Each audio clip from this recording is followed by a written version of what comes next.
धन्यवाद डॉक्टर श्री कुमार तिवारी जी।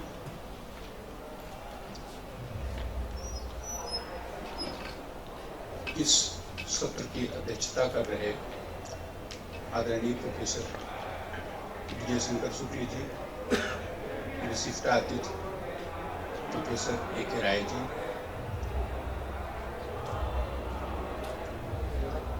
हमारे सहवक्ता प्रोफेसर राजकुमार मिश्र जी और हमारे समक्ष बैठे हुए हमारे गुरुजन भी,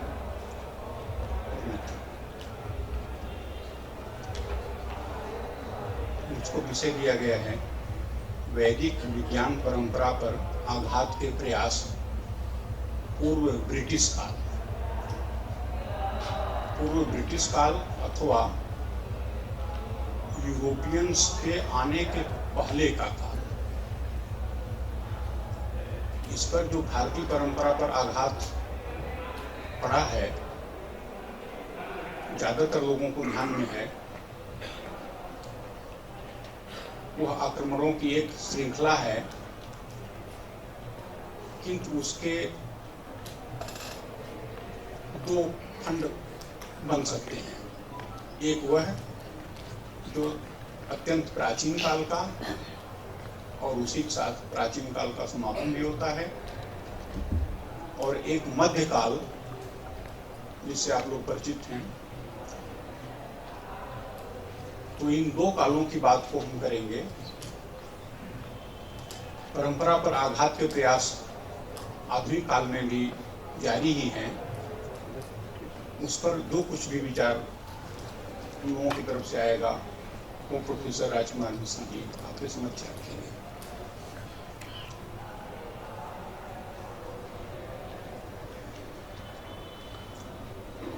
यहाँ हम आपको एक आपके समक्ष यह कहना चाह रहे हैं कि हम लोग जो वैदिक परंपरा को या वैदिक ज्ञान विज्ञान की परंपरा जिसको हम मानते हैं, मेरा अपना मानना है कि वह वैदिक काल से पूर्व प्रारंभ होकर के और वैदिक काल होते हुए और वैदिक काल के बाद तक भारतवर्ष में प्रवाहित हो रही है। मैं नहीं समझ पाऊंगा कि हमारे अध्यक्ष महोदय जो हमसे बड़ा निकट का संबंध रखते हैं और वेद के बहुत भारी विद्वान हैं, इस वाक्य को किस तरह से ले रहे होंगे। किंतु हमारी इतिहास की यही विधा है और हम लोग इस बात को मानते हैं कि भारतवर्ष में वैदिक काल के पूर्व भी एक ट्रेडिशनल नॉलेज सिस्टम था, जिसको कि वैदिक साहित्य में स्थान मिला हुआ है और ट्रेडिशन के रूप में वो और आगे बढ़ा है। किंतु जिन लोगों की इस स्थापना से असहमति है, उससे भी हमारी आज के विषय पर कोई फर्क नहीं पड़ता है, क्योंकि वैदिक काल के बाद जो भारतीय ज्ञान विज्ञान की परंपरा पर आघात पड़ा है, हमारा विषय आज के लिए वह है।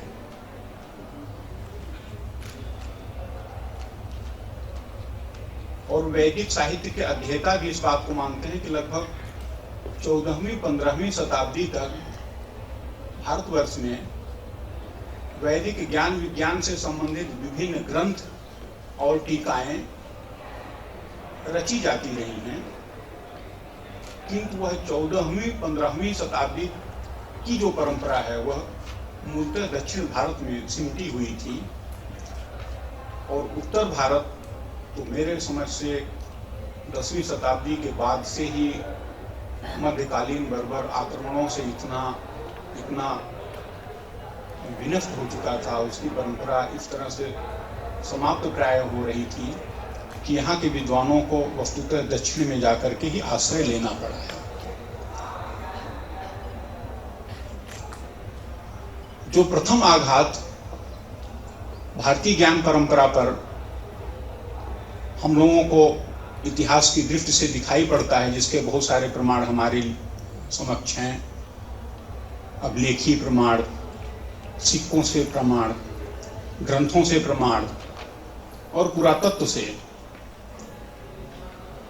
वह यह मुख्य रूप से मान सकते हैं कि भारतवर्ष पर अलेक्जेंडर के आक्रमण के बाद एक श्रृंखला आई, जिसको कि हम लोग ऐतिहासिक रूप से जानते हैं। उसके पूर्व भी पर्शियन इन्वेजन रहे हैं, लेकिन उसका इम्पैक्ट क्या रहा है वो ज़्यादा नहीं पता है। किंतु सिकंदर के आक्रमण के बाद और बाद में उसी क्षेत्र से इंडो ग्रीक का आना, शकों का आना, कुषाणों का आना, पार्थियंस का आना, वो वही कालखंड है। वह आक्रमण करते हुए आए और उनके आक्रमणों का प्रभाव भारतीय ज्ञान परंपरा पर ऐसा पड़ा कि प्रायः 200 ईसा पूर्व के आसपास से लेकर के और गुप्त काल अर्थात लगभग 400 ईस्वी सन तक भारतवर्ष में किसी मौलिक ग्रंथ की रचना नहीं हो सकी है।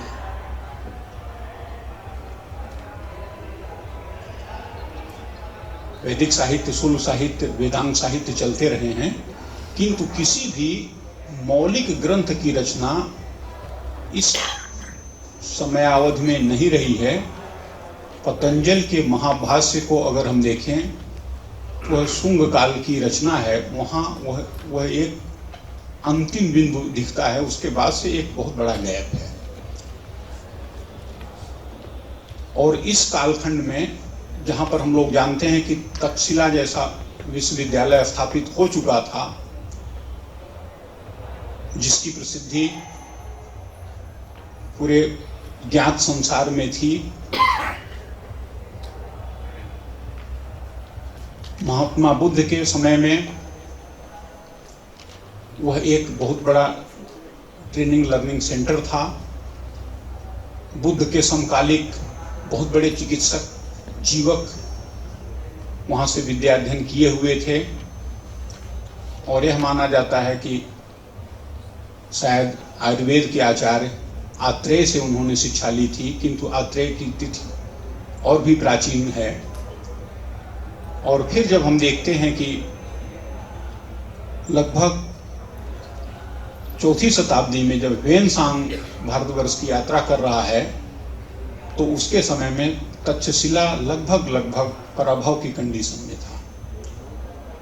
बिहार उसके उजड़ चुके थे।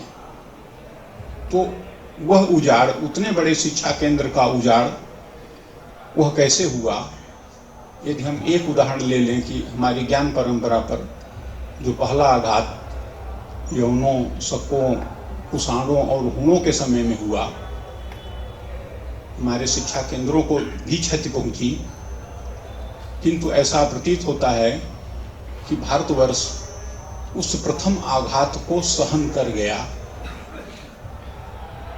और भारतवर्ष में आए हुए ये जो समस्त विदेशी जनों का नाम हम ले रहे हैं, उन्होंने भारतीय ज्ञान विज्ञान से इंटरेक्शन किया, यहाँ की धर्म संस्कृति को समझा। और यह इतिहास प्रसिद्ध बात है कि उनमें से बहुतों ने बौद्ध धर्म अपनाया, बहुतों ने शैव धर्म अपनाया, कुछ अपने आप को परम भागवत घोषित किए, अपने सिक्कों पर भारतीय देवी देवताओं को स्थान दिए और साथ में उन्होंने भारतीय ज्ञान विज्ञान को बढ़ावा देना भी शुरू किया।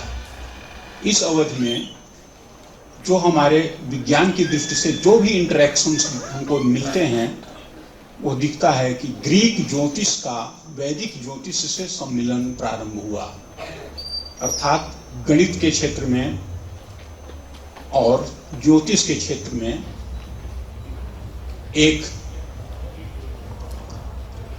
विचारों का बहुत सघन आदान प्रदान हुआ। और परिणाम स्वरूप हम गुप्त काल में वाराहमिहिर की पंचसिद्धांतिका में रोमक और पोलिस सिद्धांत जैसे विदेशी प्रणीत सिद्धांतों को उसी आदर के साथ संकलित पाते हैं जिस तरह से पितामह वशिष्ठ और सूर्य सिद्धांत। तो यह सूर्य सिद्धांत हमारा आज का आधुनिक सिद्धांत है। इसके बाद हमको बहुत सडनली आर्यभट्ट की आर्यभट्टीय मिलती है, आर्यभट्ट की आर्यभट्टीय। आर्यभट्टी में इतनी नवीन बातें हैं और व्यक्तिगत रूप से मेरा अपना मानना है कि कोई 23 वर्ष का अध्येता उतनी बातों को उस 23 वर्ष की अल्प अवधि में अपने से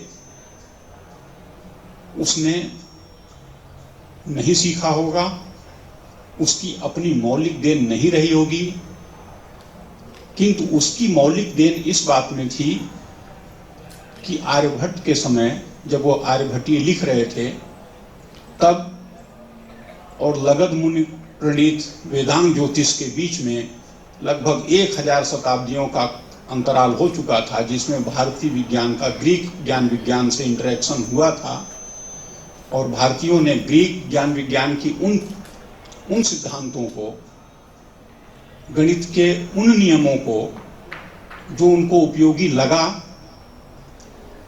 उसको अपने भारतीय परंपरा के अनुसार उसका भारतीयकरण करते हुए उसको अपनी परंपरा में लिया। और वस्तुतः आर्यभट्टी एक तरह से आर्या छंद में लिखी हुई एक सूत्र ही तरह से, उसमें यह नहीं बताया गया है कि यह जो उत्पत्ति है या जो ये सिद्धांत है इसके आधार क्या हैं। इसका अर्थ है कि वह अपने सिद्धांतों को प्रणीत करने के लिए नहीं लिखा गया हुआ है, बल्कि ऐसा लगता है कि वह ऐसे सिद्धांत हैं जिसको कि विद्वानों के वर्ग में एक दीर्घ अवधि से मान्यता प्राप्त थी। जो भी हो,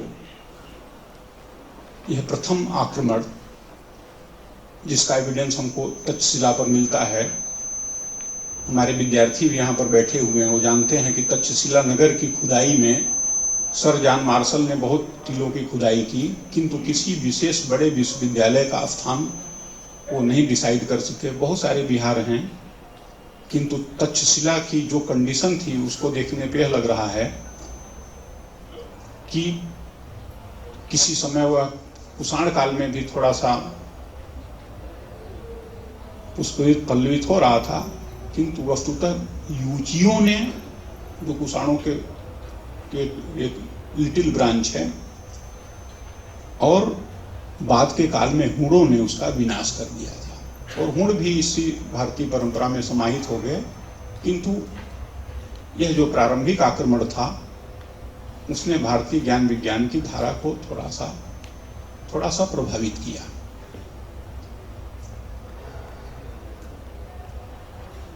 जो विद्वज्जन इस बात को जानना चाह रहे हो कि वैदिक काल में शिक्षा व्यवस्था क्या थी, वो सब जानते हैं कि वो आश्रम व्यवस्था थी। प्रायः नगर को आधार बना करके वो आश्रम नहीं थे।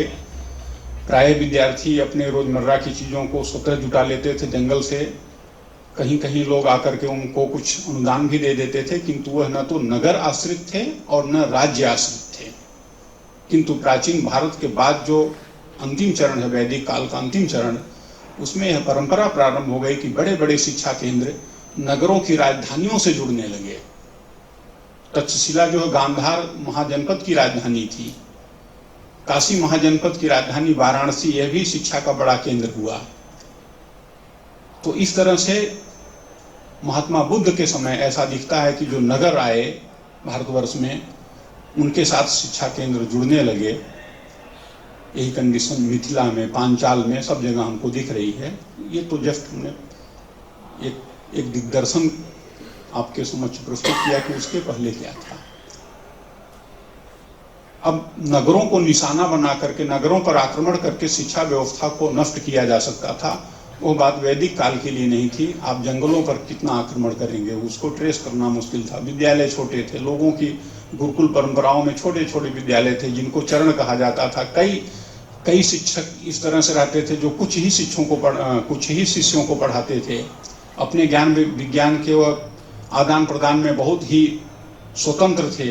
इसीलिए तो हमको वेदों की और ज्ञान विज्ञान की कई शाखाएं मिलती हैं। वो कोई बहुत विशेष सेंट्रलाइज सिस्टम नहीं था। ज्ञान विज्ञान पर जो दूसरा प्रमुख आघात वो हमको मध्यकाल में अरबों के आक्रमण और तुर्कों के आक्रमण से हमारी ज्ञान परंपरा पर आघात पड़ा है, उससे आप सब लोग परिचित हैं।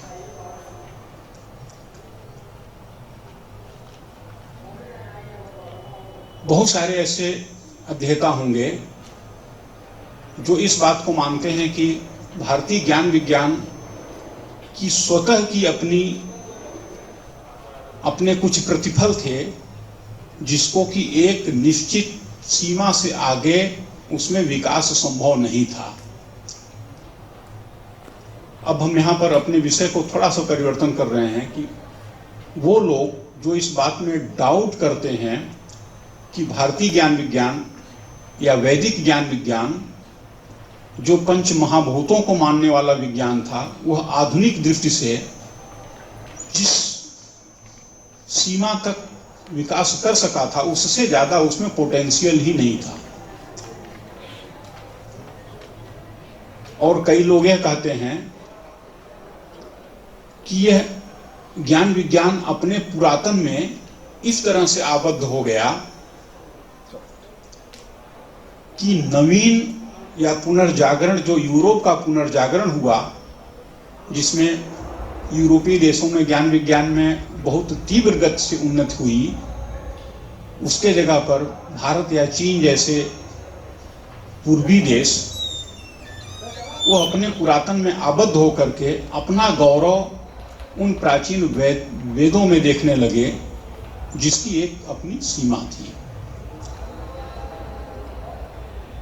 किंतु हम यहाँ पर जरूर कहना चाहेंगे कि भारतीय संस्कृति में जिस पुरातनता को और जिस परंपरा को अत्यंत अतिरंजित करके प्रस्तुत किया जाता है, वस्तुतः ऐसा नहीं है। भारतीय परंपरा को तो मानते थे, किंतु नवीनता को समाहित करने में जितनी कुशलता से वह नवीनता को समाहित करते थे, अपनी टीकाओं से, अपने निबंध ग्रंथों से, वह कुशलता दुनिया के किसी अन्य क्षेत्र में नहीं दिखती, किसी देश में नहीं दिखती है।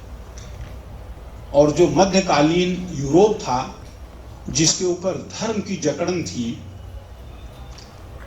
वह भारतवर्ष में ज्ञान विज्ञान के क्षेत्र में धर्म की कोई जकड़न किसी काल में नहीं दिखती है। अगर धर्म की भारतवर्ष में कोई जकड़न दिखती होती तो हमारा जो ज्योतिष है, जो धर्म से बहुत सीधा संबंधित है, वह वैदिक काल, जिसमें हमारे यहाँ युग के लिए 5 वर्ष का युग चुना गया था, केवल 5 वर्ष का युग, वह युग हमको मनुस्मृति में भी दिखता है। उस युग का उल्लेख हमको महाभारत में भी दिखता है। तो अचानक वो आर्यभट्टी में कहां से लाखों वर्षों का हो जाता है।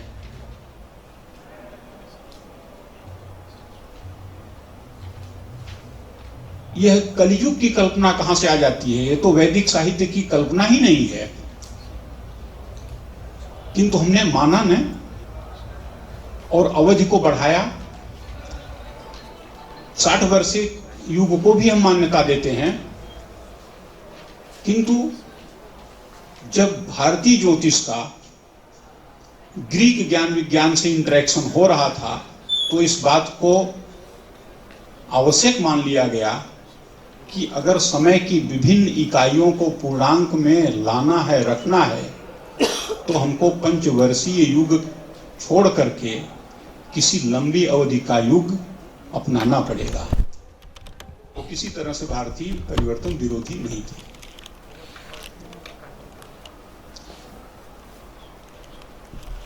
हम क्यों ज्योतिष की बात करें? अगर हम अपने जो सर्वश्रेष्ठ विज्ञान हमारा आयुर्वेद में दिखता है बात करें,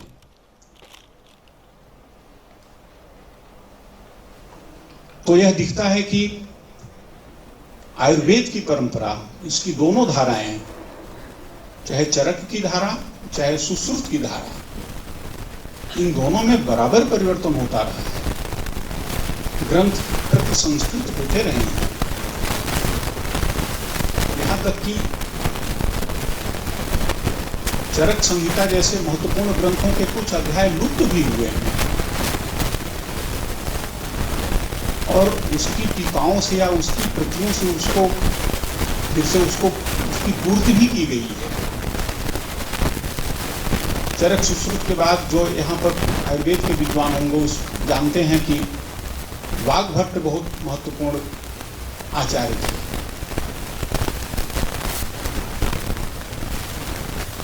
किंतु वाग्भट्ट के समय जो करीब 7वीं शताब्दी के आसपास सिंध क्षेत्र के थे, उनके समय में कुछ जकड़न आ रही थी, क्योंकि उन्होंने अपने अष्टांग हृदय में इस बात का उल्लेख किया है, बहुत रोषपूर्वक उल्लेख किया है कि यदि आपको केवल ऋषि प्रणीत ग्रंथों में ही अनुराग है तो केवल चरक और सुश्रुत को ही क्यों पढ़ते हैं?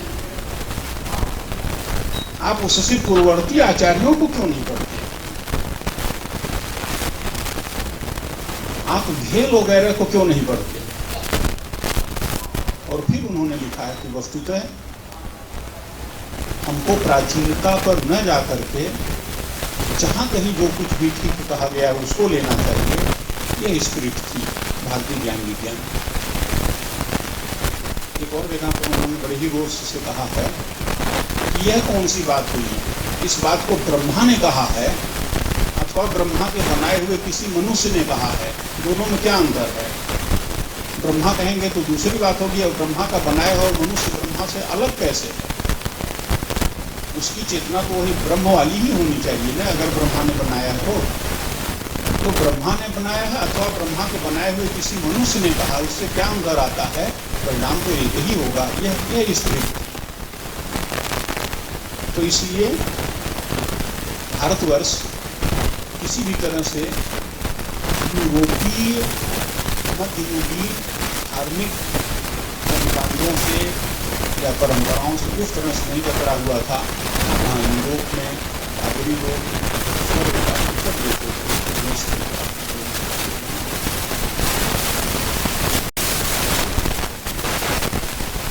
तो इसलिए भारतवर्ष के ज्ञान विज्ञान में जो चीजें भविष्य के लिए बाधक होती उसको भारतीय छोड़ देते,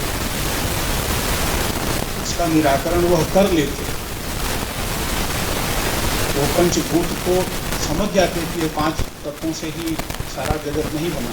वो 5 भूत जो है वो कैटेगरी है, जिस बात के लिए आक्षेप लगाए जाते हैं कि 100 से ज़्यादा एलिमेंट्स आज जानकारी में आ चुके हैं। हमें बल्कि क्रियाटिव प्रिडिक्ट कर देती है नंबर वाले होंगे, तो कोई पंचभूत से यह बात, यह विज्ञान और आगे नहीं बढ़ सकता था। किंतु मैं मानता हूँ भारतीय इस सिद्धांत में से भी कुछ न कुछ रास्ता तो निकाल देते हैं। अगर उनके ज्ञान विज्ञान पर आघात न रहा होता और उन आघातों से आप समस्त लोग परिचित हैं,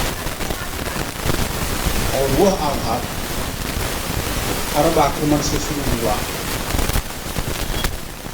मोहम्मद गजनवी ने एक दूसरी सीरीज शुरू कर दी, तुर्की आक्रमणों की सीरीज की, जिसमें उत्तर भारत के समस्त बौद्ध विहार जो शिक्षा के केंद्र हो गए थे, मंदिर जो शिक्षा के केंद्र थे, और बाद में दक्षिण भारत में और यहाँ तक कि बांग्लादेश तक के बौद्ध विहार नष्ट हुए। इसलिए जो कुछ विषय पढ़ाए जाते रहे हैं उसके ऊपर वह आघात हुआ। वह आज तो उत्खनन होता है, उस उत्खननों को देखने के बाद वर्ल्ड हेरिटेज साइट के रूप में उसको मान्यता मिल रही है यूनेस्को द्वारा। ऐसे बहुत से पुरास्थल मिले, ऐसे विश्वविद्यालयों को तुम्हार भारतवर्ष में भी और बांग्लादेश में भी, जिनको कि यूनेस्को वर्ल्ड हेरिटेज साइट के रूप में पूरी मानवता के लिए हेरिटेज उसको यूनेस्को ने स्वीकार किया। किंतु भारतीयों ने अपने ज्ञान विज्ञान को अपनी संस्कृति में संरक्षित किया और उसी में संजोया और उसी के साथ इस परंपरा को आगे बढ़ाते हैं।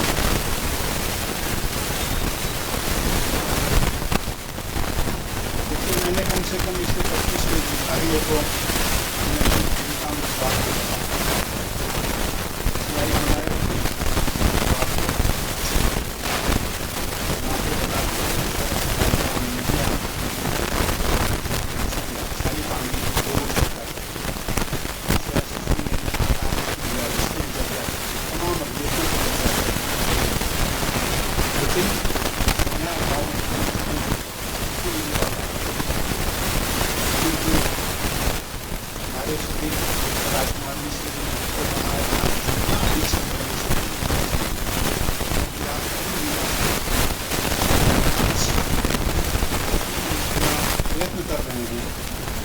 उन्होंने कहा कि जितना कम उनको समय मिल सके और जैसे उनके अंदर को हम उसके बाद अपनी बात को आगे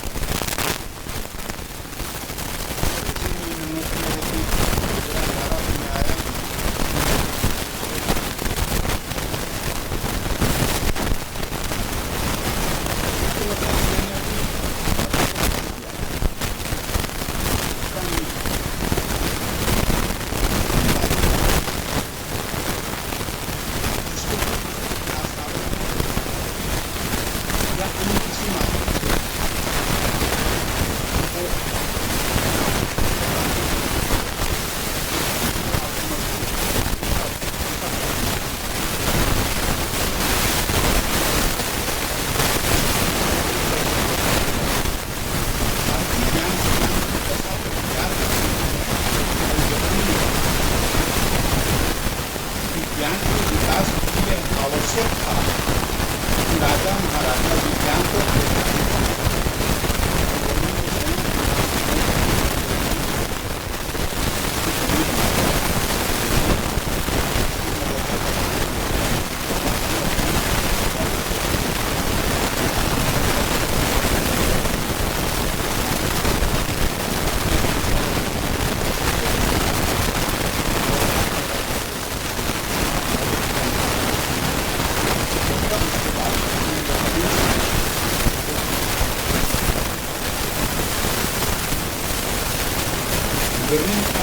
के विकास के लिए आवश्यक राजा महाराजा विज्ञान का प्रोत्साहित करते विद्वानों के दैनिक आवश्यकताओं एवं सुविधाओं से मुक्त रखते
लगातार हो रही पराजियों से अपना आत्मविश्वास ठीक होने लगा। सन 1026 ईस्वी में गजनवी द्वारा सोमनाथ का मंदिर टूटा और तोड़ा जा चुका था। उत्तर भारत पर महमूद गजनवी द्वारा कई लगातार आक्रमण किए जा रहे थे और इस संक्षिप्त अवधि में ही इन आक्रमणों का हिंदू समाज पर जो प्रभाव पड़ा उसका थोड़े ही शब्दों में फिर से कहता है, महमूद ने इस देश की समृद्धि एवं वैभव को पूर्ण रूप से नष्ट किया और वहाँ उसके अनोखे कारनामों के कारण हिंदू सभी दिशाओं में फूल के कणों के समान बिखर गए और एक टूटी हुई गाथा मात्र ही रह गया। यही कारण है कि हिंदू विज्ञान देश के उन मार्गों से अलग हट गया है जो हमने जीते हैं तथा ऐसे स्थानों पर जा पहुंचा है जहां हमारे हाथ अभी तक नहीं पहुंच सके। तो इस बात को इंडिकेट कर रहा है भारतीय ज्ञान विज्ञान की जो वाहक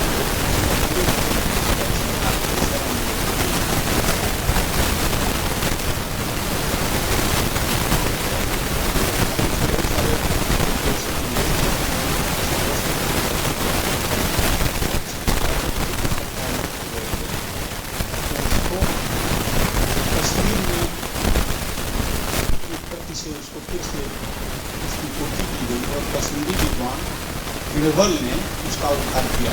ये जो है आज की जो चरक संहिता है उसके कुछ अध्याय केवल और केवल कश्मीरी विद्वान निर्बल के ही द्वारा लिखे हुए हैं, जिसको हम चरक के नाम से जानते हैं। चरक की परंपरा के कुछ अध्याय कश्मीर से ही हमारे समझ तो ज्ञान विज्ञान किस तरह से दक्षिण भारत में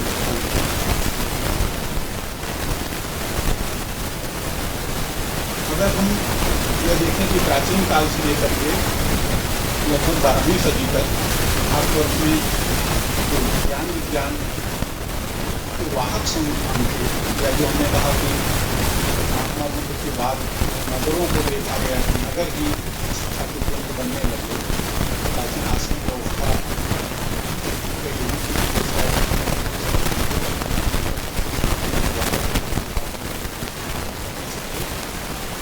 जो वास्तविक ज्ञान और विज्ञान है वो राजयासिक हो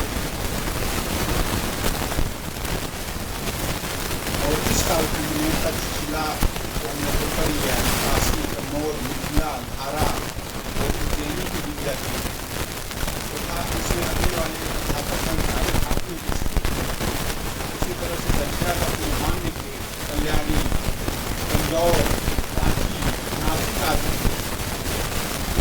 और जिसका सब लोग जानते हैं नालंदा, बल्लभ, विक्रमशिला, उपनिषद, जगदल आदि विद्यालयों की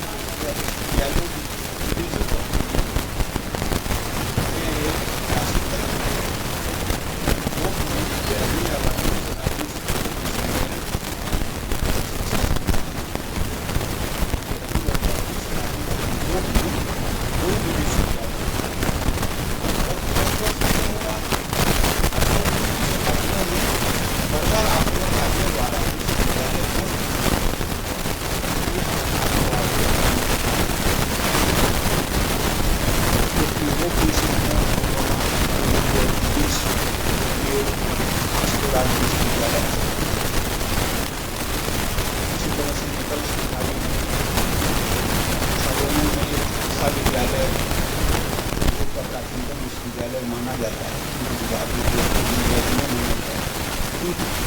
में मांगे इससे 500 वर्ष पहले भारत में बहुत सारे ऐसे विश्वविद्यालय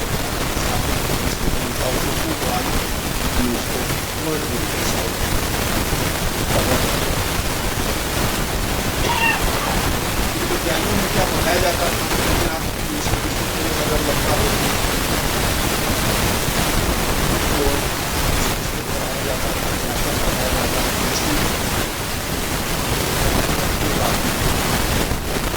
बहुत सारे पढ़ाए जाते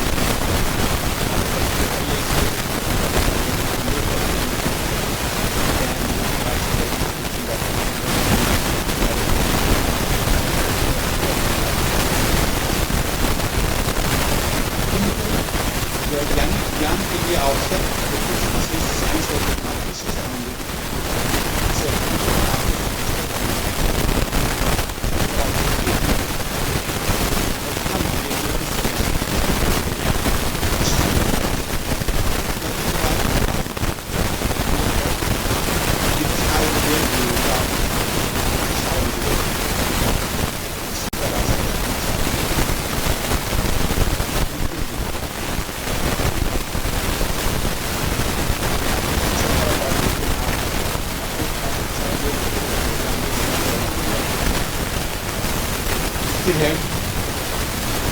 धातुपाद या धातुपाकम, हिरण्यपाक, सुवर्णपाक, मणिपाक, ये एक इत्यादि गतिविधि जिसमें धातु निकालने की तकनीक, मेटल एक्सट्रैक्शन बहुत प्राचीन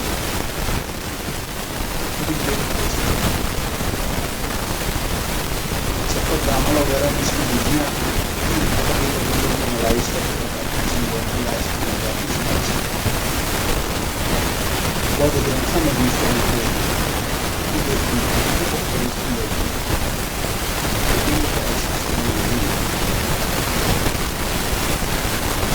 अगली विधा जो तीसरी है, आपोष भी नाम संयोग क्रिया ज्ञान, अर्थात धातु और सभी बुद्धियों के संयोग से औषधियों को बनाने का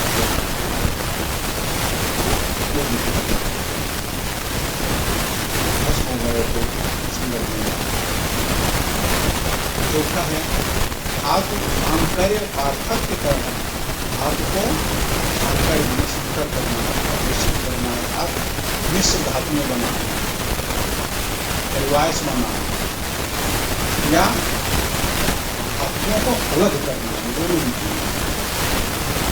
पत्नी है क्षार निष्कासन ज्ञान, क्षार बनाने की। छठा है धात्वादीनाम संयोग अपूर्व विज्ञान, अर्थात नई नई धातुओं के सम्मिश्रण या यौगिकों का प्रस्तुतिकरण। एक और लिखा है प्रकाश बाकी प्रकाश किया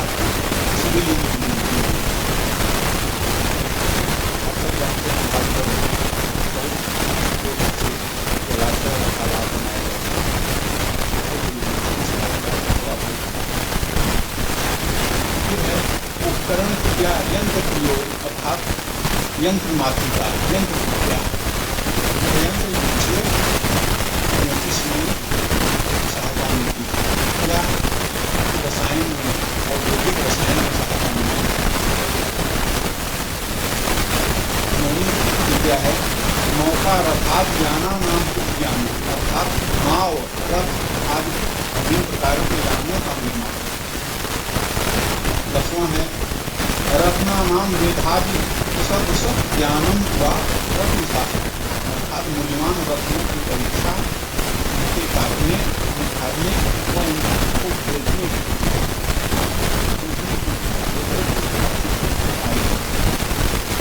जिसको हम लोग वेदों के बीच मानते हैं, इससे कम से कम 5000 वर्ष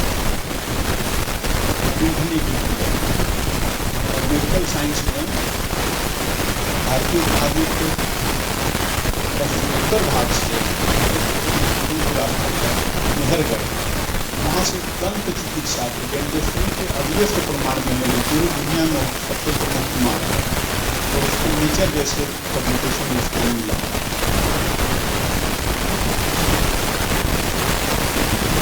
स्वर्ण रत्नादि किया जाने, अर्थात नकली सोना रत्नादि के निर्माण की, नकली सोना, नकली धातु, वकील का शास्त्र और इसके अधिकारी इस बात के लिए रहते हैं कैसे छोटे सिक्कों की पहचान कर दी जाए, कैसे नकली धातुओं को पहचाना जाए। हम जानते हैं कि विश्व धातु में कई बार इस तरह से बन सकती है जैसा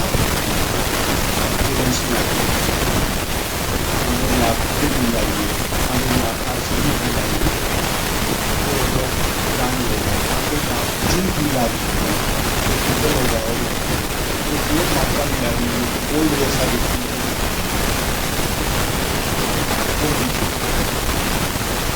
गर्मी में 5 पात्रादि कर्म लिखे हैं, अर्थात 5 के पात्र आदि बनाने। श्रीनी ने कहा कि भारतवर्ष में बने हुए 5 क्रिस्टल से बनाए जाते हैं, ऐसा दोनों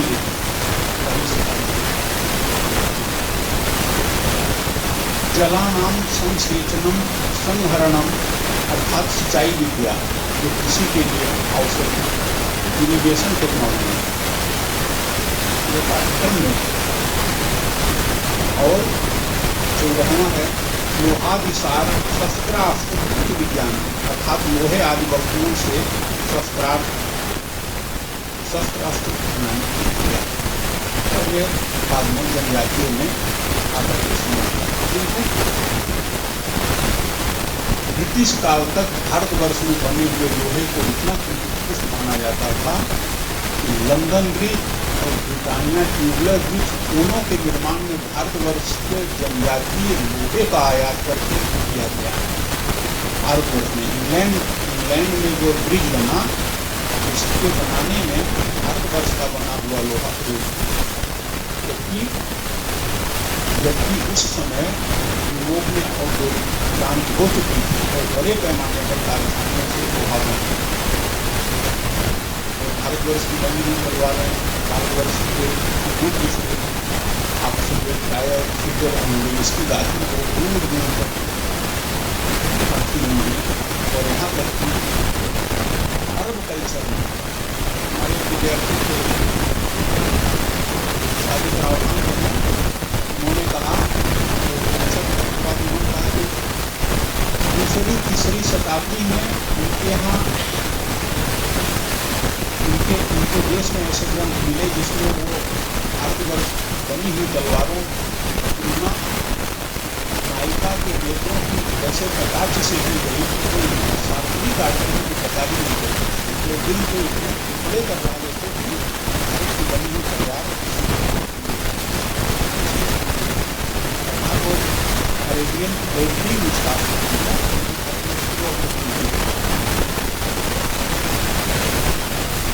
और अगर आप शास्त्र को नहीं पाते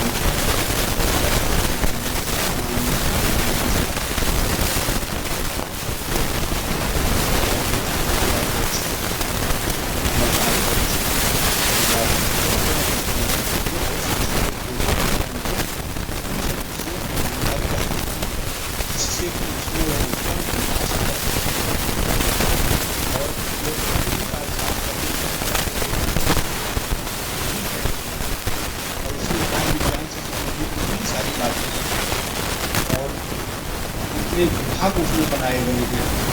और यहाँ हम आपको एक भी और बताएं कि वेद से भी कठिन कौटिल्यकार शास्त्र है। वैदिक साहित्य के अध्यापकों के लिए मैं फिर से इस बात को कह रहा हूँ, वेद से भी कठिन कौटिल्य के अर्थशास्त्र की व्याख्या है। कारण कि वेद के लिए तो ज्योतिष व्याकरण ये सब उपलब्ध हैं, किंतु कौटिल्य के अर्थशास्त्र में वैज्ञानिक पारिभाषिक शब्द हैं और इसका किसी भी तरह से उसको डिसाइफर करना बहुत मुश्किल है। तो कौटिल्य के अर्थशास्त्र को डिसाइफर करना वो सबसे मुश्किल है। तो भारत की ज्ञान विज्ञान की वो परंपरा जब हम कौटिल्य के समय का देख रहे हैं तो उसके बाद में बहुत परिवर्तन आया होगा, किंतु उस परिवर्तनों को हम जाने कैसे? और हम अगर कौटिल्य का अर्थशास्त्र ही नहीं पाते तो कैसे जानते? स्वयं कौटिल्य का अर्थशास्त्र भी तंजौर के एक पंडित ने मैसूर की लाइब्रेरी में दिया। 1902-3 की बात है और 1907 में मैसूर राज्य के सहयोग से डॉक्टर श्याम शास्त्री ने इसका अनुवाद और इसको संकलित करके खत्म हुआ। अगर कौटिल्य का अर्थशास्त्र न मिला होता तो हमको क्या पता है, कोई विधि नहीं थी। तो ऐसे बहुत सारे ग्रंथ लिखित हो, बहुत सारी पांडुलिपियाँ अभी जो हैं वो पढ़ी नहीं गई हैं। बहुत सारी पांडुलिपियाँ वो अपने लिप्यांतरण में या प्रमादवश में वह कुछ ऐसे शब्दों के साथ आ गए जिसको कि खुद से समझा नहीं जा सकता, क्योंकि हस्तलिपि में हस्तलिपि जो है वो कोई स्टैंडर्ड होती नहीं है। फिर आपको बताएं कि भारतवर्ष में लेखन की परंपरा में जो लिपियाँ थी उनमें बहुत विकास हो रहा है। वही जो सम्राट अशोक मौर्य के समय थी उसमें बहुत परिवर्तन, किसानों के समय में, उसमें बाद के परिवर्तन, लेखों के समय में लगातार परिवर्तन होते हैं। इसलिए जो पांडुलिपियाँ हैं वो भी तो इस तरह से जो हमारी ज्ञान परंपरा है वो मुख्य रूप से इन्हीं मंदिरों के माध्यम से, इन्हीं बौद्ध विहारों के माध्यम से चल रही थी और जिसको कि तुर्की आक्रमणकारियों आदि से नष्ट किया गया, नालंदा वगैरह को जलाया गया, जिसका नहीं क्योंकि 25 पेज आपको पढ़ने के लिए बहुत सारा है। तो इसके कुछ पार्ट को शायद प्रोफेसर त्रिपाठी ने इस नाटिका में भी दिया है। तो इससे हम बस इस बात को आपको बताना चाह रहे हैं कि यह जो मध्यकाल के आक्रमण है उसमें ही वस्तुतः हमारी ज्ञान विज्ञान की परंपरा जो वस्तुतः संस्कृत से जुड़ गई थी उसके ऊपर जो आघात पहुंचाया उससे भारतीय अभी भी उबर नहीं सकती। आप लोगों ने तो संभवतः मनोयोग से ही सुना है, इसके लिए आप सबको बहुत बहुत धन्यवाद।